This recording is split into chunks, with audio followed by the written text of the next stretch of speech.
এবাৰ এজন ৰজাৰ ৰাজমহলত এদিন এজন মাছমৰীয়াই এটা ডাঙৰ মাছ লৈ উপস্থিত হ'ল। ৰজাই মাছটো দেখি বহুত আনন্দিত হ'ল, কাৰণ মাছ তেওঁৰ প্ৰিয় খাদ্য।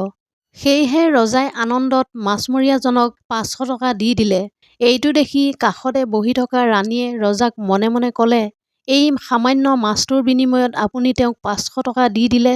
আপুনি যিহেতু ৰজা, সেয়ে ১০০ টকাটো ইয়াতকৈ ডাঙৰ মাছ পাব।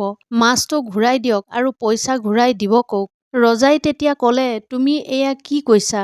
ৰজাই এবাৰ যিটো কথা কয় সেইটো লৰচৰ কৰা অসম্ভৱ। ইয়াৰ বাহিৰেও এইটো মোৰ সন্মানৰ কথা। তেতিয়া ৰাণীয়ে ক'লে, "মই এনেকুৱা এটা বুদ্ধি দিম যিটো প্ৰয়োগ কৰিলে আপোনাৰ সন্মানৰো কোনো হানি নহ'ব আৰু মাছমৰীয়াজনে মাছটো ঘূৰাই লৈ যাব আৰু আপোনাক পইচাও ঘূৰাই দিব।"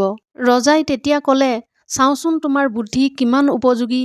ৰাণীয়ে তেতিয়া ক'লে, "আপুনি মাছমৰীয়াজনক মাতক আৰু সোধক, তোমাৰ মাছটো পুৰুষ নে স্ত্ৰী মাছ?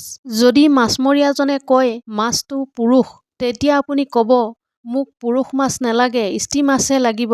আৰু যদি মাছমৰীয়াজনে ক'ব মাছটো স্ত্ৰী মাছ, তেতিয়া আপুনি ক'ব, মোক স্ত্ৰী মাছ নেলাগে, পুৰুষ মাছহে লাগিব।" ৰজাই ৰাণীৰ বুদ্ধিমতে মাছমৰীয়াজনক মাতিলে আৰু সুধিলে, "তোমাৰ মাছটো কোন জাতৰ, পুৰুষ নে স্ত্ৰী?" মাছমৰীয়াজনে থতমত খালে। অলপ ভাবি চিন্তি তেওঁ উত্তৰ দিলে, "মহাৰাজ, মোৰ মাছটো পুৰুষো নহয়, স্ত্ৰীও নহয়, মোৰ মাছটো হৈছে হিজৰা।" তেওঁৰ উত্তৰ শুনি সকলোৱে হাঁহিব ধৰিলে। ৰাণীয়েও নিজৰ আঁচলত মুখ ঢাকি হাঁহিব ধৰিলে। ৰজাই মাছমৰীয়াজনৰ অৰ্হতা দেখি আনন্দিত হৈ তেওঁক আৰু ৫০০ টকা দিলে। মাছমৰীয়াজনে মুঠ ১০০০ টকা পাই হাঁহি হাঁহি তাৰ পৰা যাব ল'লে। ৰাজমহলৰ মেইন গেটৰ মুখত তেওঁৰ হাতৰ পৰা ৫ টকা মাটিত পৰি গ'ল। মাছমৰীয়াজনে সেই টকা বুটলি চুমা খালে, কপালত লগালে। এইটো দেখি ৰাণীৰ খং উঠিল আৰু তেওঁ ৰজাক ক'লে, "মহাৰাজ, এই মাছমৰীয়াজন ইমান লোভীয়া কিয়? ১০০০ টকা পায়ো তেওঁ পৰি যোৱা ৫ টকাটোকো এৰি দিয়া নাই। মহাৰাজ, আপুনি তেওঁক শাস্তি দিয়ক।" মহাৰাজেও ভাবি চালে, সঁচাকৈয়েচোন তেওঁৰ ৫ টকাহে পৰিছে। গেটৰ আগেদি কিমান দুখীয়া মানুহ অহা যোৱা কৰিছে, পৰি থাকিলেচোন তেওঁলোকে বুটলি ল'ব। ৰজাই মাছমৰীয়াজনক মাতিলে আৰু ক'লে, "লোভীয়া মাছমৰীয়া, তোমাৰ ইমান লোভ কিয়? ইমান টকা দিলোঁ তোমাক আৰু তুমি ৫ টকাৰ লোভ চম্ভালিব পৰা নাই। সেইটো তুমি চুমা খাইছা, তোমাক কঠোৰ শাস্তি দিয়া হ'ব।" তেতিয়া মাছমৰীয়াজনে ক'লে, "মহাৰাজ, মই কিন্তু লোভৰ কাৰণে সেই টকা তুলি চুমা খোৱা নাই। টকাটোত আমাৰ মহাৰাজ আৰু মহাৰাণীৰ নাম লিখা আছে। ভাবিলোঁ টকাটো মাটিত পৰি থাকিলে হয়তো কোনোবাই ভৰিৰে গছকি দিব আৰু আমাৰ মহাৰাজ আৰু মহাৰাণীৰ সন্মান হানি হ'ব। সেয়েহে মই টকাটো বুটলি চুমা খালোঁ, অৰ্থাৎ কপালত লগাই শ্ৰদ্ধা জনালোঁ।" তেতিয়া ৰজাই আৰু বেছি আনন্দিত হৈ মাছমৰীয়াজনক আৰু ৫০০ টকা দিলে। সৰ্বমুঠ ১৫০০ টকা দি মাছমৰীয়াজনক বিদায় জনালে। লগে লগে ৰজাই তেওঁৰ মন্ত্ৰী, সেনাপতি, ঘোষক সকলোকে মাতি নিৰ্দেশ দিলে, সকলো ৰাজ্যতে ঘোষণা কৰা হওক, কোনেও যেন নিজৰ পত্নীৰ বুদ্ধিমতে নচলে। লগতে এইটোও কোৱা হওক, পত্নীৰ বুদ্ধিত চলিলে ৫০০ টকাৰ ঠাইত ১৫০০ টকা লোকচান হয়। সকলোৱে সৌন্দৰ্যৰ পাগল, অথচ নিজৰ ছাঁটোৱেই ক'লা। সমাজে কি কৈছে কি নাই কোৱা তাত কাণ নিদি নিজৰ লক্ষ্য পূৰণ কৰা উচিত, কাৰণ জীৱনটো আপোনাৰ সমাজৰ নহয়। কিছু কিছু কথা কিছু কিছু নিৰ্দিষ্ট মানুহৰ গাত লাগে, কাৰণ সেই কথাৰ লগত তেওঁলোকৰ চৰিত্ৰৰ মিল যায়। যিটো মাছৰ কাঁইট বেছি, সেই মাছটোৰ সোৱাদো বেছি। আৰু যিজন ব্যক্তি সৎ বেছি, তেওঁৰ জীৱনত কষ্টও বেছি।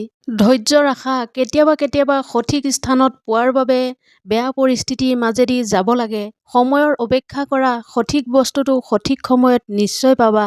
বিশ্বাস অৰ্জন কৰিব বিচাৰিলে স্পষ্টভাৱে কথা পাতিব শিকা। এনেদৰে কথা পাতা যাতে মানুহে সেইটো সহজতে বুজিব পাৰে। জীৱনত আগুৱাই যাব হ'লে এই ৩টা কামৰ পৰা বিৰত থাকা। নাম্বাৰ ১, সকলোকে সুখী কৰা। নাম্বাৰ ২, আনৰ পৰা বেছি আশা কৰা। নাম্বাৰ ৩, অতীতৰ কথাক লৈ ভাগৰি পৰা। মিছলীয়া মানুহৰ লগত কেতিয়াও বিবাদত লিপ্ত নহ'ব, কাৰণ তেওঁ আপোনাৰ বিষয়ে মানুহৰ আগত এনেকুৱা মিছা কথা ক'ব যিবোৰ আপুনি কল্পনাও কৰিব নোৱাৰে। প্ৰেম হ'ল বাছত উঠাৰ দৰে আৰু বিয়া হ'ল বিমানত উঠাৰ দৰে। বাছৰ পৰা সহজতে নামিব পাৰিলেও কিন্তু বিমানৰ পৰা সহজতে জাপ মাৰিও নামিব নোৱাৰি।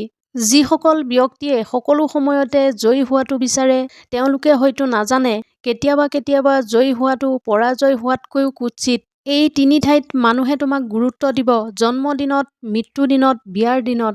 সুখত থকাৰ দুটাই পদ্ধতি, পৰিস্থিতিক সলনি কৰি লোৱা, নহ'লে পৰিস্থিতি বুজি নিজকে সলনি কৰি লোৱা। এনেকুৱা মানুহৰ পৰা সকলো সময়তে দূৰত্ব বজাই ৰাখিবা, যিসকলে কেতিয়াও নিজৰ ভুল স্বীকাৰ নকৰে, সকলো ভুল তোমাৰ ওপৰত জাপি দিয়ে। মানুহৰ দৰে চেহেৰা হ'লেই মানুহ হোৱা নাযায়। মানুহ হ'ব হ'লে প্ৰথমে মনুষ্যত্ব অৰ্জন কৰিব লাগিব।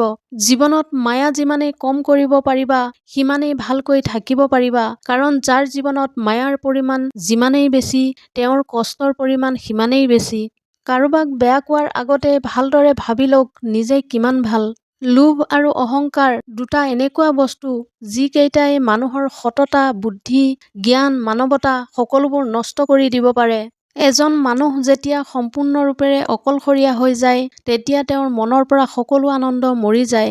যিবোৰ সম্পৰ্কত সকলো সময়তে কাজিয়া হয়, সেইবোৰ সম্পৰ্কই সঁচা ভালপোৱা থাকে, কোনেও কাকো বুজিব নিবিচাৰে। সম্পৰ্ক বস্তুটো সঁচাকৈ বহুত অদ্ভুত। বিশ্বাস অবিহনে আৰম্ভ নহয় আৰু বিশ্বাসঘাতক অবিহনে শেষ নহয়। কলা ছোৱালী বিয়া কৰিবা, কাৰণ কলা বৰণীয়া ছোৱালীবোৰ বেছিভাগ ক্ষেত্ৰতেই অহংকাৰী নহয়।